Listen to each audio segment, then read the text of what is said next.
안녕하세요. 저는 40대이고 12살 아들을 키우고 있는 여자입니다. 평소 아들을 기다리며 사연을 듣곤 하는데요. 오늘은 저의 사연을 소개해드리고자 용기를 내어 사연을 적어 보내봅니다. 긴 이야기가 되겠지만 끝까지 함께 해주시겠어요? 남편과 전 맞선을 통해 만난 사이였어요. 무태안경 너머 보이는 남편의 선한 눈빛이 참 좋았고 애써 신경 쓴 머리 따위는 중요치 않다는 듯 그 큰 손으로 무심코 넘겨버리는 그 모습도 참 좋았어요. 전 남편에게 첫눈에 반해버렸고 제가 사랑하는 사람이 저를 사랑해주는 그런 드라마 같은 상황은 일어나지 않더군요. 그럼에도 전 남편이 좋았고 저의 적극적인 구애에 남편과 전 연애를 시작하게 되었죠.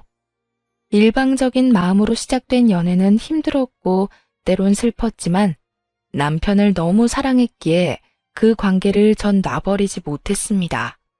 그때 그런 관계 따위 놔버리고 가버렸어야 했는데 전 그렇게 하지 못했고 그렇게 인연을 만났죠. 처음 만날 때와는 달리 남편은 점점 마음의 문을 여는 듯했고 그렇게 몇 달이 흐른 뒤 남편이 청혼해 왔어요. 우리 결혼할래요? 2년을 만나면서도 말을 놓지 않던 남편에게서 들은 청혼. 전 펑펑 우느라 대답도 하지 못하고 고개만 끄덕였고 그런 저를 남편은 꼭 안아주더군요. 그렇게 시작된 결혼 생활. 꿈꾸던 생활과는 달랐지만 행복했어요. 대면대면한 남편이었지만 그런 남편이라도 나와 부부로 살고 있다는 것이 참 행복하더군요. 네, 바보 같았던 것 맞아요. 하지만 그때 전 하루하루 저에게 마음을 붙여가는 남편의 모습을 지켜보는 행복함이 있었고 이윽고 저희 사이에 새로운 생명이 생겼다는 것을 알았을 때 비로소 남편은 정말 저의 가족이 되었습니다. 여보, 나 너무 기쁜 것 같아. 아니, 기쁘다. 행복해. 남편은 처음 저에게 말을 놓았고 저를 꼭 안아주었습니다. 그 후론 참 행복했어요. 꿈꾸던 결혼 생활이 시작된 듯한 기분이었죠. 남편은 언제 저에게 대면했냐는 듯 다정한 눈길과 말투로 저를 대해주기 시작했고 저 역시 남편에게 아낌없는 사랑을 주었어요. 그렇게 저흰 9년이란 시간 동안 참 행복했습니다. 사이가 좋아지고 난 후 단 한 번의 부부싸움도 없었을 뿐 아니라 언성 한 번 높이는 일이 없었어요. 그러던 어느 날 남편이 일이 바빠지기 시작하며 퇴근이 늦어지더라고요. 더불어 출장도 잦아졌고요. 남편은 저와 결혼하며 회사 생활을 그만두고 사업을 시작하게 되었었는데 그 사업을 조금 확장하기 위해 바빠진다는 말을 들었던 터라 별 대수롭지 않게 생각하고 있었어요. 그 당시 아들이 관심 있어 하던 축구에 재능을 보이며 아들의 뒷바라지를 하느라 바쁘기도 했지만 무엇보다 그렇게 생각했던 건 남편을 그 누구보다 믿었기 때문이었어요. 신혼 동안 대면했던 모습과는 달리 지난 세월 동안 남편은 다정한 남편이자 아들에겐 둘도 없는 친구이자 아빠였기에 전 더욱 의심이란 걸 할 생각도 못했던 거죠. 하지만 의심과는 별개로 늦어지는 퇴근과 잦은 출장에 섭섭해지는 마음이 드는 것은 당연했고 전 그런 마음을 남편에게 숨기지 않고 표현했어요. 저기 여보, 요즘 너무 늦는 거 아니야? 출장도 너무 잦고. 당신 회사 일 바쁜 거 잘 아는데 그래도 나 좀 섭섭해지려고 해. 저번 주 주말에도 출장 간다더니 또 이번 주 출장은 당신이 생각해도 너무한다고 생각하지 않아? 아, 나라고 이러고 싶어서 이러겠어. 그만큼 바쁜 걸 어쩌겠어. 다른 것도 아니고 회사 일인데 이런 것도 이해 못 해줘? 다른 이유 때문이 아니라 우리 가족 잘 먹고 잘 살자고 하는 일인데 조금만 더 참고 기다려줘. 그렇지 않아도 이번 일만 끝내면 좀 쉴 거야. 쉬면서 당신이랑 우리 금쪽 같은 아들이랑 시간도 많이 보내고 여행도 다니면서 말이야. 신경질적이던 남편의 말투는 어느새 다정하게 바뀌어 있었고 두 손으로 제 손을 감싸주며 저를 달래주고 있었어요. 남편의 그런 행동에 저는 도리어 남편에게 미안해졌고, 저는 남편에게 투정 부리지 않고 제 할 일을 하며 시간을 보내고 있었죠. 새벽 일찍 나가는 남편의 아침밥상은 잊지 않고 챙겼고, 아들의 지방 경기를 위해 장거리 운전도 마다하지 않으며 그렇게 가정을 위해 바쁘게 살았어요. 남편 역시 제가 섭섭하다는 말을 꺼낸 것이 마음에 걸렸는지 출장 스케줄은 따로 잡지 않았고 단지 늦는 날만 잦아질 뿐이었어요. 늦어지는 퇴근, 딱 그것만 아니라면 그야말로 완벽한 결혼 생활이었어요. 아들은 자신이 하고 싶은 축구에서 재능을 보이며 꽤나 즐기고 있었고, 남편의 사업도 잘 풀리는 듯하고 저 또한 가정에서 힘쓰고 있었으니 그만하면 되었다 싶었죠. 비록 제 꿈과는 거리가 먼 그저 두 남자의 뒷바라지일 뿐이었지만 현재 제가 가정에 충실하고 힘쓰는 것이 저의 새로운 꿈이라고 생각하며 만족하며 살아가고 있었어요. 그 무렵부터였던 것 같아요. 제가 옆집 여자와 친분을 쌓아갔던 게 말이에요.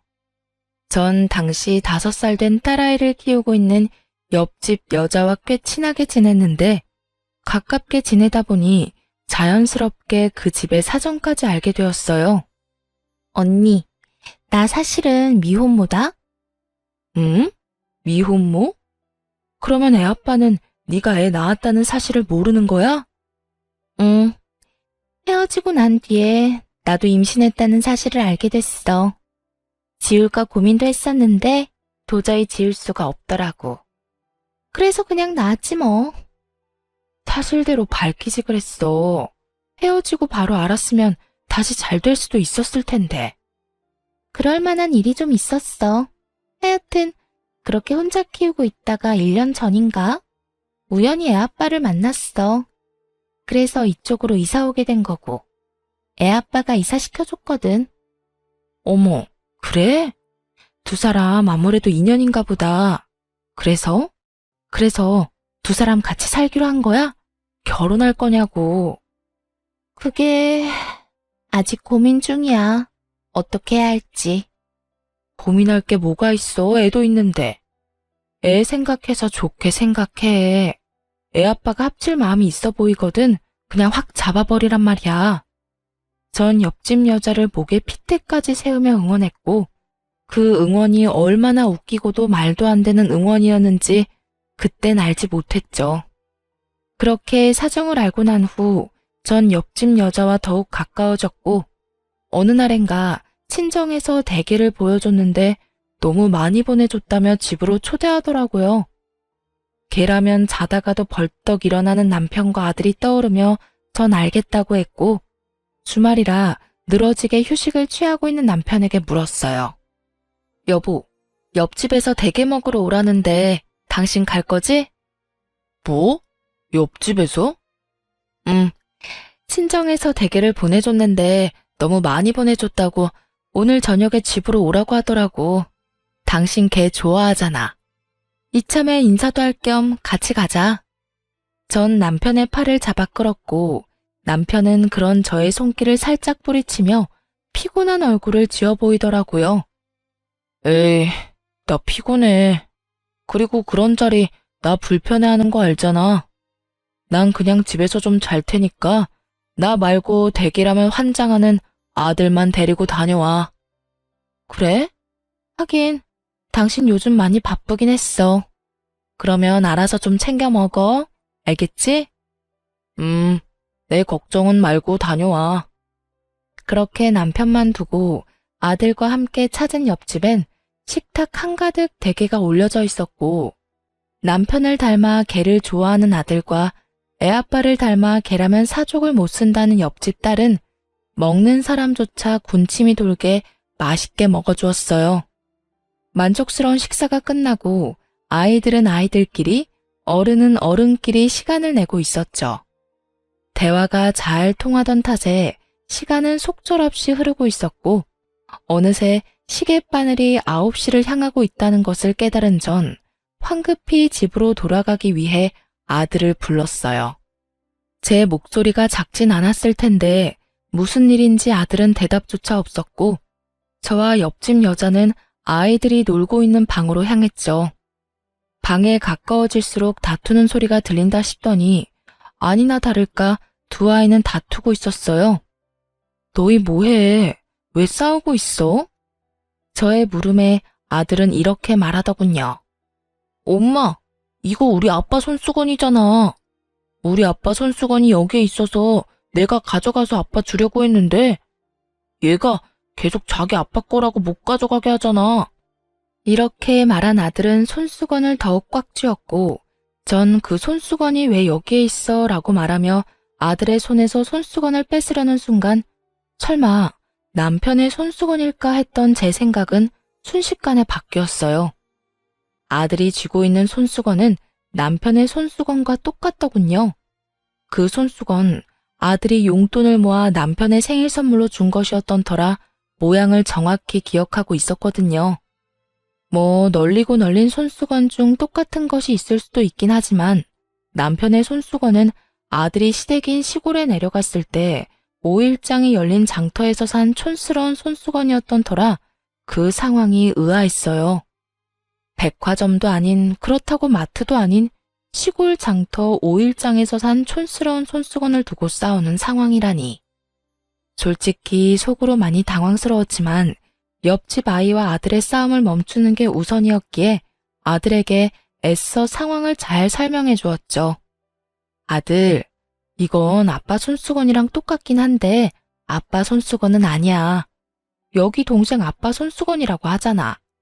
그러니까 아빠랑 아저씨랑 손수건이 똑같은 그런 상황인 거지. 우리 아들이 충분히 헷갈릴 수 있는 상황이었고 이젠 아니란 걸 알았으니 어떻게 해야 할까? 저의 설득에 아들은 손수건은 동생에게 건네주었고 저흰 집으로 돌아왔어요. 집으로 돌아온 저는 방금 일어났던 상황을 남편에게 말해주었죠. 여보, 방금 옆집에서 뭘 봤는 줄 알아? 뭔데? 당신 손수건. 왜 있잖아. 우리 아들이 당신 생일이라고 용돈 모아서 사줬던 그 촌스러운 손수건. 그 손수건이랑 똑같은 손수건이 옆집에 있지 뭐야? 우연이라고 해야 할지 인연이라고 해야 할지. 그 촌스러운 손수건, 구하려고 해도 구하기도 힘든 손수건을 어디서 구했는지. 그러게, 신기한 일이네. 그거 5일장에서 산 거 아니야? 여기에도 팔아? 비슷한 게 있을 리가 없는데? 신기하네. 그러니까 완전 똑같더라니까. 나도 순간 당황했지 뭐야. 그렇게 손수건 사건은 기억 속에서 사라지고 있었어요. 그날 이후 전 늘 그렇듯 소득 없이 바쁨의 연속이었고 그날 역시 축구 교실에 아들을 데려다 준 후 그 근처에서 잠시 볼일을 보고 있었어요. 주어진 시간이 여유롭지 않았던 터라 급하게 볼일을 보고 있는데 축구 선생님께 전화가 오더라고요. 아들이 발목을 삐끗한 것 같은데 빨리 병원에 가봐야 할 것 같다고요. 급하게 아이를 데리고 병원에 갔고 오른쪽 발에 깁스하고 병원을 나올 수 있었어요. 엄마, 아빠 보고 싶어. 전화해서 빨리 오라고 하면 안 돼? 이런 말을 하는 아들이 아닌데 아파서 서러운 것인지 놀라서인지는 모르겠으나 아빠가 당장 보고 싶다고 하더라고요. 그래서 전 알겠다고 하며 남편에게 전화를 걸었고 남편은 전화를 받지 않더군요. 아들은 입술까지 삐죽이며 섭섭함을 표현했고 전 그런 아들을 달래며 집으로 향했어요. 그렇게 저흰 집에 도착했고 주차장에서 내려 엘리베이터를 타려는 순간이었어요. 닫혀가던 엘리베이터가 저희로 인해 다시 열리고 거기엔 남편이 서 있는 것이 아니겠어요? 아들은 한 발로 폴짝폴짝 뛰며 기뻐했고 남편은 그런 아들을 보며 당황한 기색이 역력하더군요. 저 역시 당황스럽기는 매한가지였어요. 여보, 이 시간에 웬일이야? 전화는 받지도 않더니. 전화했었어? 몰랐네. 피곤해서 일찍 들어왔어. 그런데 애 발은 왜 이래? 다쳤어? 남편은 아들의 발을 보며 물어왔고 전 이유를 설명해주며 대화를 나누고 있을 때였어요. 엘리베이터는 어느새 저희가 사는 층에 도착해 있었고 문이 서서히 열리고 있었죠. 그 순간 저희의 정면에 보이는 옆집 여자아이가 뛰쳐나와 남편에게 와락 안기는 아주 황당한 상황이 눈앞에 펼쳐졌어요. 아빠! 상황보다 더 황당한 말과 함께요. 어느새 남편의 바짓가랑이를 움켜쥔 아이는 남편의 다리에 얼굴을 비비며 애교를 부리고 있었고, 그런 상황이 납득이 될 리 없는 아들이 아이를 밀치며 고함을 질러댔어요. 우리 아빠야. 우리 아빠라고. 너 저리 비켜. 정말 정신이 하나도 없더라고요. 화가 나 씩씩거리는 아들, 그런 아들에게 밀쳐져 울음을 터뜨려버린 옆집 아이, 그리고 그 두 사람과 함께 저의 눈치까지 살피는 남편. 전 아무 말도 행동도 하지 못하고 있었고 눈치를 살피던 남편이 옆집 딸을 안아 올리더군요. 옆집 딸을 안은 남편은 문 앞에서 굳어버린 옆집 여자에게 딸을 건네주며 이렇게 말했어요. 아빠를 기다리고 있었나 보네요. 우리 아들 때문에 많이 놀란 것 같은데 잘 달래주세요. 아들 일은 죄송합니다. 고의는 아니었어요. 사과까지 마친 남편은 여전히 씩씩거리는 아들과 저를 데리고 집으로 들어와 버렸고, 남편의 손에 의해 집으로 들어오던 저는 보고야 말았어요.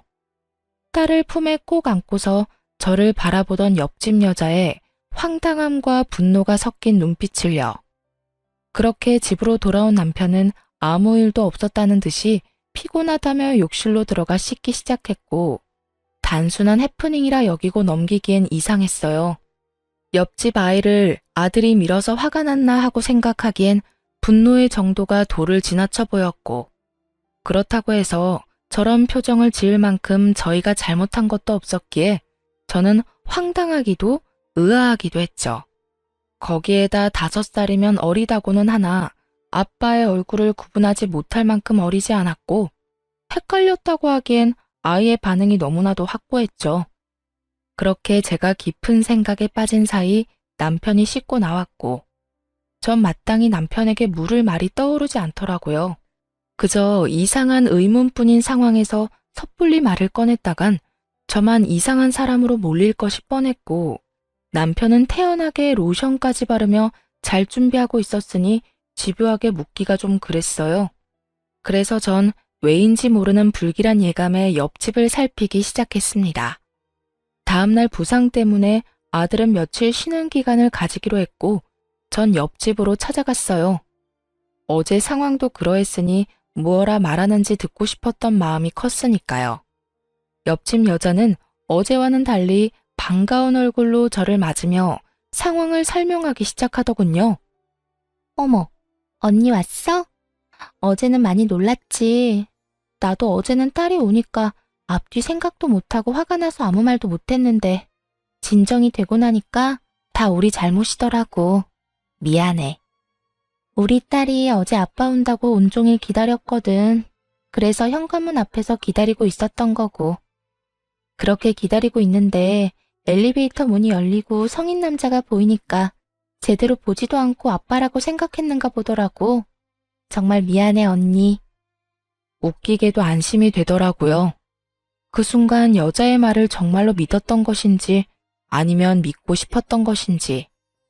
자세히 당시의 마음까지 기억나진 않지만 확실한 건 안심이란 걸 했다는 것이었어요. 아니야, 그럴 수 있지. 어제 많이 놀랐겠다. 자다가 울진 않았어? 애들 많이 놀라면 자다가 깨서 울곤 하잖아. 아니, 나도 걱정했었는데 다행히 그러진 않았어. 아이의 상태를 확인한 후 그 뒤로 나눈 대화는 평소와 같았어요. 애들 크는 이야기, 저녁 반찬 이야기 등등. 제가 경계를 늦추고 안심하며 대화를 이어나가는 순간 차량 입찰을 알리는 알림이 울렸고, 저는 자연스럽게 고개를 돌려 인터폰으로 시선이 향하게 되었어요. 언니, 그이 오나 보다. 그렇지 않아도 오늘 온다고는 했었는데 이렇게 일찍 올 줄은 몰랐네. 미안한데 다음에 또 이야기 나누면 안 될까? 오늘 중요하게 나눌 이야기가 있어서. 알겠어. 그럼 가볼게. 서둘러 신발을 신고 나오는 길. 저는 또 보고야 말았어요. 차량 입차 알림에 뜬 차량 번호가 남편의 차 번호와 같다는 것을요. 옆집에서 나오자마자 다리가 다 떨려오는데 이게 무슨 일인가 싶더라고요. 아니라고 하기엔 분명 남편의 차 번호였기에 저는 확인해야만 했죠. 그래서 전 복잡한 생각은 잠시 접어두고 몸을 숨겼어요. 남편의 차가 입차를 했으니 곧 남편이 여기로 올라올 테니까요. 저희 집 대문을 열었다가 들어가지는 않고 그대로 닫아버리고 최대한 조용하고 빠르게 비상용 계단으로 가 반층을 더 올라가 몸을 숨겼어요. 그 순간 내려가는 것이 더 빠르고 쉬웠을 텐데 왜 올라가는 길을 선택했는지는 아직도 의문이긴 하지만 결과적으론 하늘이 도운 결정이었죠. 제가 들어갔다고 생각했는지 조용하던 옆집 문이 열리는 소리와 함께 옆집 여자의 목소리가 들려오더라고요. 자기야. 그 여자 방금 집으로 갔어. 지금 바로 올라오면 돼. 여자의 말이 끝나는 타이밍에 맞춰 아래층에서 다다다 하는 발걸음 소리와 함께 계단을 올라온 남편. 두 눈마저 의심하게 되는 순간 남편이 빠르게 옆집으로 들어가 버리더군요. 저의 머릿속엔 옆집 여자의 말과 함께 그간의 사건들이 떠오르기 시작했어요. 1년 전에 다시 만났는데 함께 살지 고민스럽다던 옆집 여자. 남편의 손수건과 똑같이 생긴 손수건이. 서로 자기 아빠의 것이라고 우기며 싸우던 아이들. 그건 모두 남편에 대한 말이었고 남편의 것이었던 거죠. 그제야 이상한 것들이 대충 이해가 되며 마음속 깊이 화가 나기 시작하더군요. 차디찬 계단에 앉아 이대로 현장 급습이라도 해야 하나 얼마나 고민했는지 모릅니다. 당장이라도 들이닥쳐 두 연놈을 박살내버리고 싶은 심정이야 두말하면 입 아픈 상황이었지만 그대로 쉽게 박살만 내기엔 저의 화가 풀리지 않을 것만 같았어요. 무엇보다 끝낼 때 끝내더라도 두 사람의 관계에 대해 정확히 알고 싶었고 그래서 전 현장 급습은 다음으로 미루고 두 사람의 뒷조사를 하게 되었죠. 두 사람은 제 생각보다 더욱 오래된 사이더군요. 상간녀는 남편이 저와 맞선을 보기 한참 전부터 만나왔던 사이로 그 당시 남편의 집에선 상간녀를 반대했고 남편은 시댁의 등살에 못 이겨 저와 맞선을 보게 되었던 것이었어요. 저와 연인으로 지내던 2년 동안에도 상간녀를 만나왔고 상간녀와 잠시 헤어진 그때 저에게 청혼하고 결혼까지 하게 되었죠. 결혼 후에 두 사람은 다시 만나기 시작했고 그 만남을 지속하다 헤어지게 되었던 것이었어요. 그 뒤론 그 여자가 말한 그대로였어요. 남편과 헤어지고 난 후 상간녀는 임신 사실을 알게 되었고 혼자 아이를 키우다 다시 재회하게 된 것까지도요. 신혼 초 대면하던 모습은 상간녀에게 마음을 쏟고 있던 터라 그러했던 것이었고 최근 들어 늦었던 것은 상간녀와 재회를 한 후라 그러했던 것이었으며 자꾸만 늦은 남편에게 제가 섭섭함을 내비쳤을 땐 안 되겠다 싶어 내린 결정이 상간녀와 딸의 보금자리를 옆집으로 옮기는 것이었겠죠. 바로 옆집이니 잠깐씩 들릴 수도 있으니 말이에요. 그런데 참 웃기지 않나요? 아직 어린 딸의 입은 어떻게 막을 생각이었을까요? 아니, 언제까지 숨길 수 있다고 생각했는지 참 그 속마음은 지금까지도 알 수가 없네요. 하여튼 두루뭉술했던 그간의 상황들이 딱 맞아떨어지며 전 계단에서보다 더 큰 분노에 휩싸이게 되었습니다. 도대체 저를 얼마나 우습게 봤으면 상간녀와 딸을 우리 집 옆에다 이사시킬 수 있는 것인지, 그 사랑이 얼마나 대단했으면 그 긴 세월 상간녀를 잊지 못하고 결국 다시 만나는 것인지.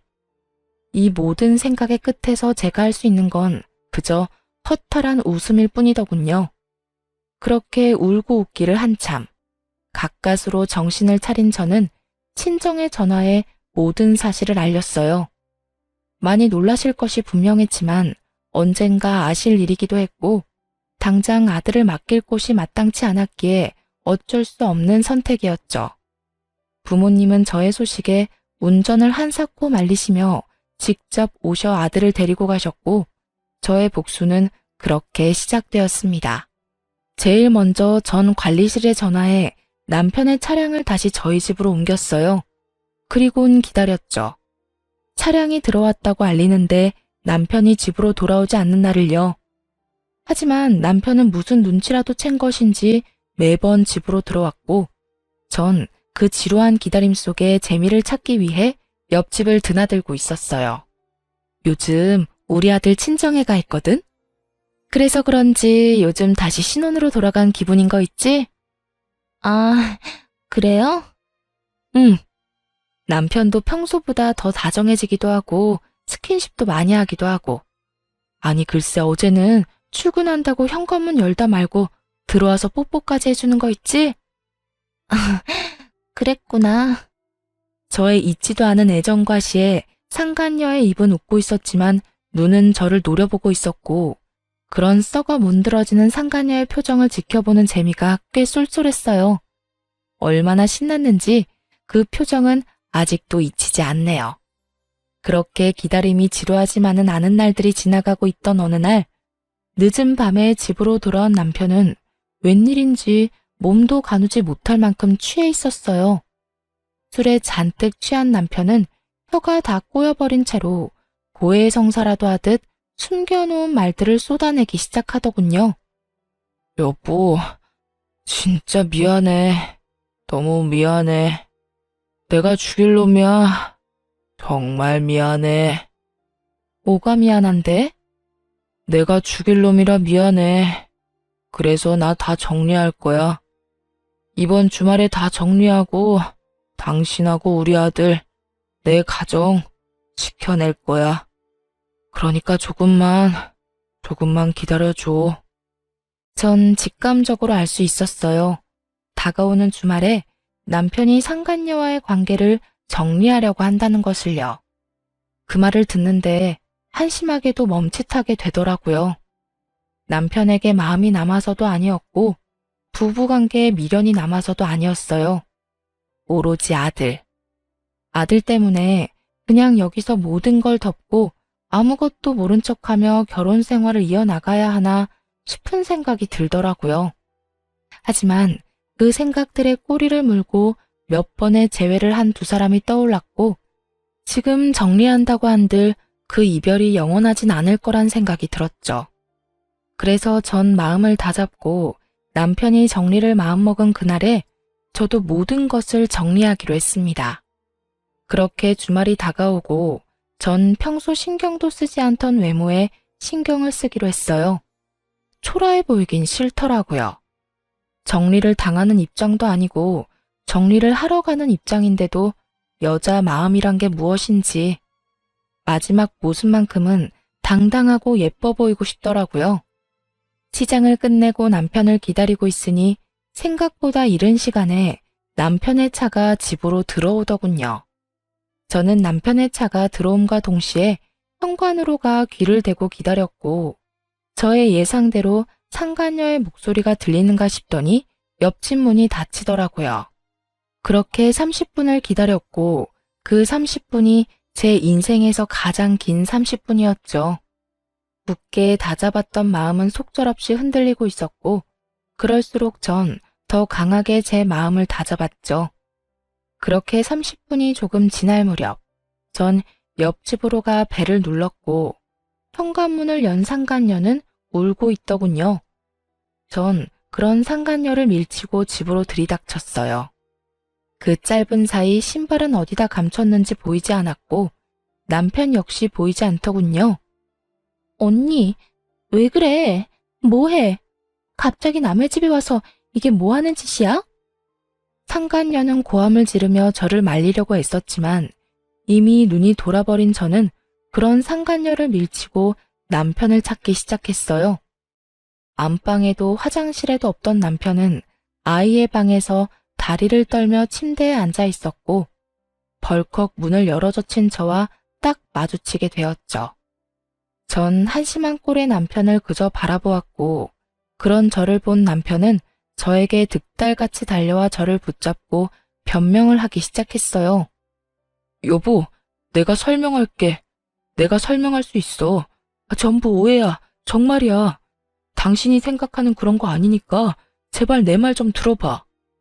제가 어디에서부터 어디까지 알고 있는지 전혀 알지 못하는 남편은 급하게 성의조차 보이지 않는 말들을 변명이라고 쏟아내고 있었고, 상간녀는 그 모습이 못마땅한지 소파에 팔짱을 끼고 앉아 있더군요.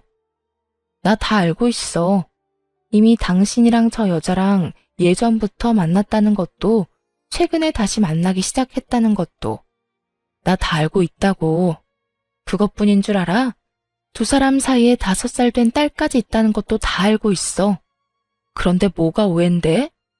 내가 한 말 중에 내가 잘못 알고 있는 게 단 하나라도 있어? 있으면 말해봐. 기회 줄 테니까. 제 말에 남편의 얼굴이 사색이 되며 눈빛이 속절없이 흔들리고 있더군요. 그것도 잠시 남편은 제 손을 감싸주며 이렇게 말했어요.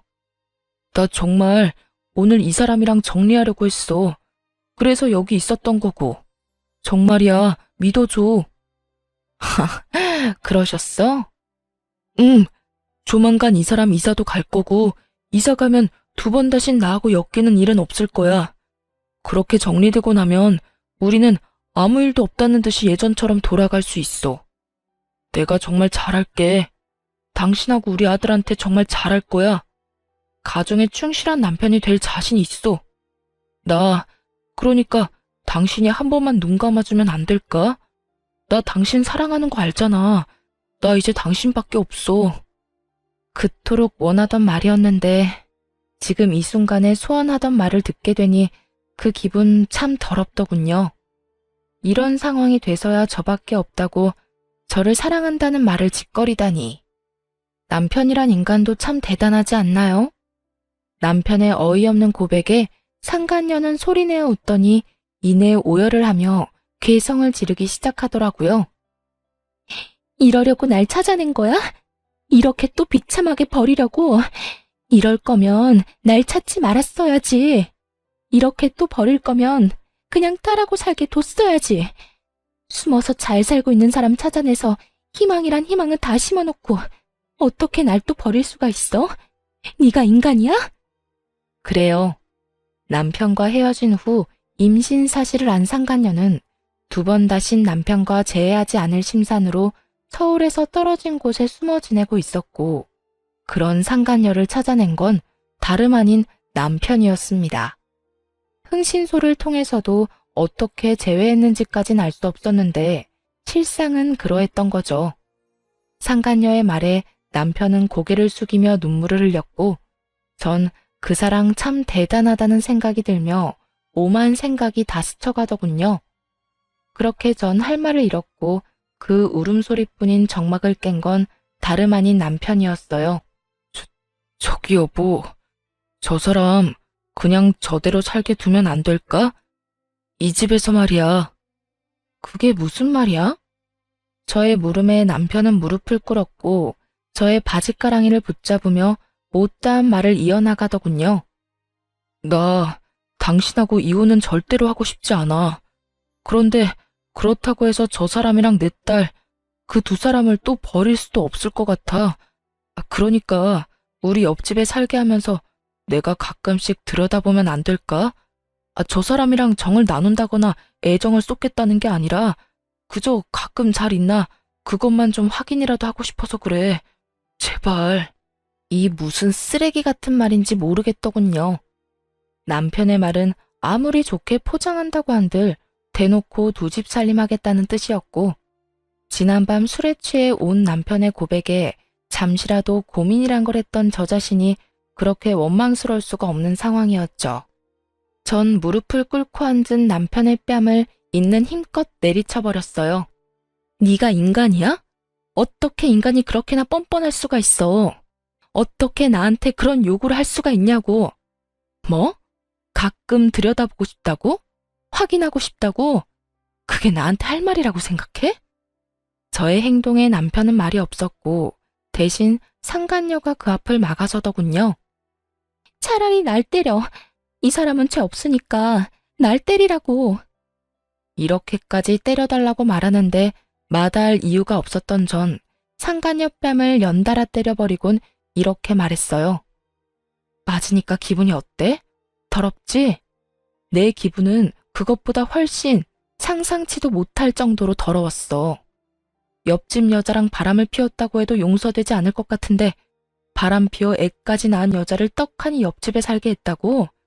지금 내 심정이 어떤지 상상이나 되니? 두 사람은 내 심정이 어떤지 상상이나 되냐고. 저는 절규에 가까운 고함을 질렀고 나란히 뺨을 맞은 두 사람은 말이 없더군요. 저의 절규에 할 말이 있을 리가 없었고 전 여전히 입을 꾹 닫고 있는 두 사람에게 말해주었어요. 그 눈물겨운 애틋한 사랑 계속해. 제 말에 남편의 얼굴에 화색이 돌며 저에게 다시 한번 물어오더군요. 정말이야? 그러면 당신 다 용서해 주는 거야? 이 사람 여기서 계속 살아도 되는 거야? 내가 미쳤니? 용서라는 거라게. 내가 물러나 줄 테니 두 사람 계속 사랑하라는 이 말이야. 그렇게 애절한데 어떻게 헤어지겠어? 그러니 내가 빠져줘야지. 당신은 이야기 마무리되는 대로 집에서 짐부터 빼. 난 더는 한순간도 당신이랑 한 공간에 있고 싶지 않으니까. 본격적인 이혼 이야기가 나오려고 하자 남편은 마음이 급했는지 말도 안 되는 걱정을 하기 시작하더군요. 당신 혼자 어떻게 살려고 그래? 우리 아들은 어떻게 하고? 그러지 말고 한 번만 다시 생각해줘. 내가 다 잘못했다니까? 이 얼마나 웃기는 걱정인가요? 잘못을 저지른 남자들은 왜 하나같이 자신이 없으면 여자들이 죽지 못해 살 것이라고 생각들을 하는지 도무지 이해되지 않았는데 제 앞에도 이해 안 되는 인간이 있더라고요. 잘못이고 나발이고 다 필요 없으니까 당장 짐 빼. 알겠어? 그리고 회사로 들어가던 투자금도 더는 기대하지 마. 나하고 이혼하는 마당에 우리 아빠가 당신한테 투자할 이유가 없잖아? 그러니까 그 되지도 않는 내 걱정은 그만하고 회사 걱정이나 해. 남편의 사업은 아빠의 투자로부터 시작된 것이었어요. 가난한 집안의 장남이었던 남편은 집이 가난한 대신 능력은 출중했죠. 그런 남편을 좋게 봤던 아빠는 저에게 남편을 소개시켜 주었고 아빠의 소개로 저는 남편을 알게 되었던 것이었어요. 아빠의 경제적 지원으로 그간 많던 고비를 넘기며 회사를 키웠던 것인데 투자가 없어진다면 그 뒤의 상황은 불보듯 뻔했죠. 조금 전까진 죄인도 그런 죄인이 없더니 투자금 이야기가 나오니 남편의 그런 모습은 온데간데 없이 사라지고 눈에 불을 켜며 노발대발 따지기 시작하더군요. 그런 말이 어딨어. 그러면 회사는 어떻게 하라고? 그 돈 빼면 회사 망하는 거 몰라? 그러면 바람 피운 것도 모자라서 살림까지 차려줄 때 문드러지는 내 심정은 어떻게 할지 생각이나 하고 있다는 상황을 만들었어? 아, 됐어. 이제 와서 묻고 따져봤자 뭐 하겠어. 어차피 결론은 하나인데. 무슨 결론? 이혼하자. 우리 제발 이혼하자. 제 입에서 드디어 이혼이라는 말이 나오고 남편은 애원하며 매달리기 시작했어요. 이혼은 무슨 이혼이야. 난 이혼 같은 거 절대 못해. 당신이랑 나랑 어떻게 이혼을 해? 우리 사이에 아들이 있는데. 그러지 말고 내가 저 사람이랑 원래 계획대로 정리할 테니까 당신도 이혼 생각은 하지도 마. 자신과 상간녀 사이에도 자식이 있다는 사실을 잊은 것인지 아들 핑계까지 대며 남편은 이혼을 거부하고 있었고 전 그런 남편의 말들이 그저 웃기더라고요. 그렇게 한바탕 웃어보았고 예상치 못한 저의 반응에 남편은 어리둥절한 듯 물어왔어요. 당신 괜찮아? 무섭게 왜 갑자기 웃어? 웃기지 않아? 난 너무 웃기는데. 뭐가? 네가 하는 말들이 너무 웃겨. 넌 내 자식만 네 아들이야? 저 여자 딸은 네 딸이 아니야? 어떻게 투자금 뺐다는 말에 또 행동이 바뀌어? 참 대단하다, 대단해. 급한 상황이 맞긴 했죠. 사업 확장은 그저 늦게 퇴근하기 위한 핑계가 아닌 실제로 일어나고 있는 일이었고, 그랬기에 남편의 사업장에 그 어느 때보다 아빠의 투자금이 절실할 때였으니까요. 전곡이 찔려버렸는지 남편은 말까지 더듬으며 변명하고 나서더군요. 투자금 때문이 아니라 정말로 당신을 사랑해서 그런 거라니까.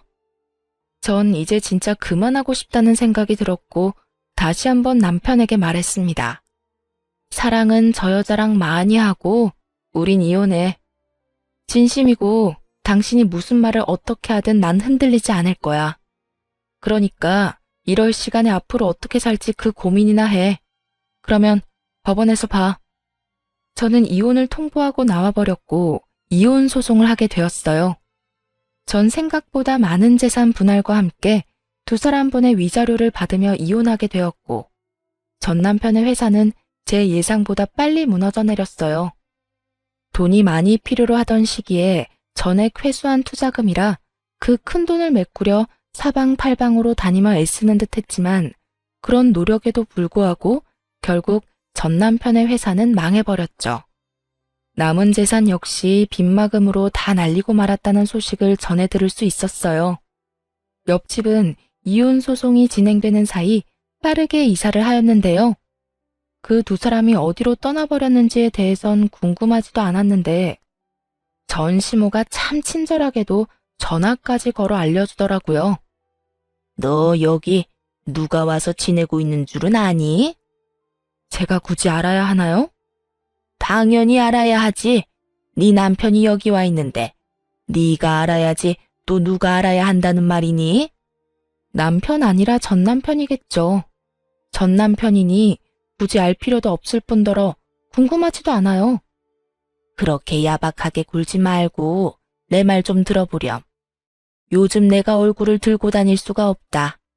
장가 잘 갔다고 온 동네에 소문이란 소문은 다 돌았는데 갑자기 저렇게 내세울 거 없는 여자랑 애까지 안고 와서 사는데 내가 얼굴을 들고 살 수 있겠니?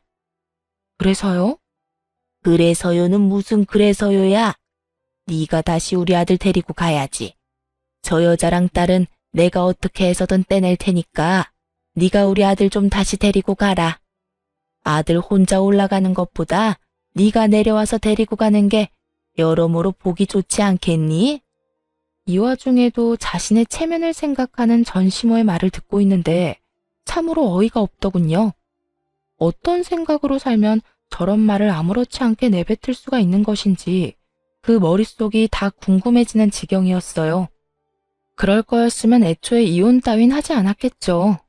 돈 쓰고 시간 써가며 소송까지 한 이혼이에요. 그렇게 힘들게 한 이혼인데 제가 미쳤다고 거기까지 내려가서 그 인간을 다시 데리고 오겠어요? 바람 피운 것도 모자라서 애까지 있는 파렴치한 놈을요? 저는 욕이라도 하고 싶은 마음을 겨우 억누르며 말했고 그런 제 말을 들은 전시모의 입에서 나오는 말들은 너무나도 주옥 같아 가관일 수밖에 없더군요. 잘 생각해보려무나. 내 아들이 바람을 왜 피웠겠니? 왜 그 여자를 못 잊었겠어? 다 네 잘못이지 않겠니? 네가 내 아들 마음만 잘 잡고 살았어도 이런 일이 있었겠어? 남편 마음 하나 잡지 못한 것이 어디서 다 내 아들 탓만 하고 있어? 말이야 바른 말이라고 싫다고 하는 걸 겨우 설득해서 결혼시켰으면 그 다음부턴 네가 알아서 했어야지. 내 말이 틀리니? 같은 여자로서 그게 할 말이에요? 제 탓이라뇨. 바람 피운 사람이 잘못이지 믿고 있다가 뒤통수 맞은 사람이 무슨 잘못인가요? 그렇게 마냥 믿고만 있으래? 기가 막혀서 진짜 궁금해서 물어보는 건데 그렇게 당당한 어머님은 아버님이 옛 여자랑 다시 만나서 애까지 낳고 옆집에서 두 집 살림한다고 하면 그저 참고 살 수 있어요? 넌 무슨 그렇게 재수없는 말을 하니? 그러니까요. 나도 마찬가지예요. 본인도 못 참고 못할 일을 왜 나한테 요구하는지 모르겠는데요. 상상만 해도 재수없는 그 상황을 실제로 겪어냈는데 다시 잘 살아 볼 생각을 한다면 그건 내가 미친년이죠. 그렇지 않나요? 저기 그러지 말고 잘 생각해 보거라. 내려오는 게 정 안 되면 굳이 내려오지 않아도 돼. 아니, 다 필요 없고 이혼했으니까 다신 연락하지 마세요. 연락받는 것도 오늘이 마지막이니까. 너 정말 끝까지 이럴 거야? 사과 한마디 없이 끝까지 당당한 전시모의 말을 듣고 있는데 도대체 왜 내가 이런 인간이랑 시간 낭비를 하며 통화를 하고 있나 깊은 회의감마저 들더군요. 그래서 전 모질게 할 말을 다하고 전화를 끊어버렸어요. 네, 끝까지 이럴 거고요. 저한테 이럴 시간에 아들한테나 신경 쓰세요. 그 잘난 아들 쫄딱 망해서 내려간 건 전혀 모르죠? 당연히 동네 사람들도 모를 테고 소문나는 건 시간 문제일 텐데 망신도 그런 개망신이 또 없겠네요. 그러니까 이럴 시간에 입단속이나 잘 시키고 새로운 가족들이랑 가난에 허덕이면서 잘 사시라고요. 그 뒤로도 여러 번 전화가 걸려왔지만 전 받지 않았고 집요했던 전 시모의 연락이 끊기며 더는 시간 낭비하는 일은 없었습니다. 그 후 아들과 저는 잘 지내고 있어요. 처음 이혼 사실을 아들에게 알렸을 때 아들은 상황을 받아들이지 못하고 많이 울고 많이 힘들어했어요. 그런 아들의 곁에서 저 또한 참 많이 힘든 순간이었죠. 그렇게 지나가지 않을 것만 같던 순간들이 지나고 아들은 생각보다 더 이혼을 잘 받아들여 주더군요. 이혼을 하고 초반엔 아빠를 찾는 아들 때문에 전 남편이 가끔 아들을 보러 오는 일이 있었어요. 하지만 사는 것이 힘들긴 한 것인지 아니면 상간녀의 눈치가 보이는 것인지 그 드물게 오던 발길을 끊은 지도 오래되었네요. 연락마저도 끊겼고요. 다행스럽게 그 시기에 맞물려 아들도 전보다 자주 아빠를 찾진 않더라고요. 어느새 아들은 12살이 되었어요. 여전히 축구를 잘하고 또 여전히 제 눈에는 제일 잘생긴 왕자님이랍니다. 그런 아들에게 이른 사춘기가 지나는가 싶어 안심했더니 그건 사춘기도 아니었더라고요. 요즘 하는 행동을 보면 말이에요. 그래서 요즘 저희 모자는 주말마다 이곳저곳을 다니고 있어요. 틈만 나면 휴대전화를 붙잡고 있는 아들과 눈을 마주하기 위해 캠핑을 다닐 때도 있고요.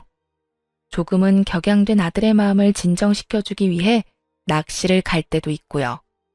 가자고 하면 귀찮다고 하며 안 간다고 툴툴대면서도 막상 가서 저보다 더 즐거워하곤 한답니다. 최근 들어 낚시를 갈 때면 누가 더 많이 잡나 내기를 하곤 하는데요. 현재 스코어가 제가 2, 아들이 0인 터라 이번만큼은 무슨 일이 있어도 저를 이겨보겠다고 유튜브까지 찾아보고 있는 거 있죠? 그 모습이 얼마나 사랑스럽고 귀여웠는지 몰라요. 그 귀엽고 사랑스러운 모습을 보여준 보답으로 이번만큼은 저도 져주기 위해 덜 잡아보려고 하는데 그게 마음처럼 잘 될지는 모르겠네요. 잘 되는 날은 먹이 없는 바늘에도 낚이는 것이 물고기이니까요. 아들에게 아빠의 빈자리란 제가 감히 생각도 하지 못할 정도로 크기 때문에 걱정이 앞섰던 것은 사실이에요. 하지만 그런 이유로 결혼 생활을 유지했다면 결국 저도 저지만 아들 역시 불행했을 테죠. 그래서 저는 결정을 내렸고 아들도 저도 생각보단 더 잘 이겨내고 있어요. 하루가 다르게 자라는 아들과 함께 앞으로 남은 날들도 잘 살아보려고 합니다. 다들 응원해 주실 거죠? 이로써 저의 긴 사연은 끝이 났습니다. 제 사연 들어주신 분들 감사합니다. 좋은 하루 되세요.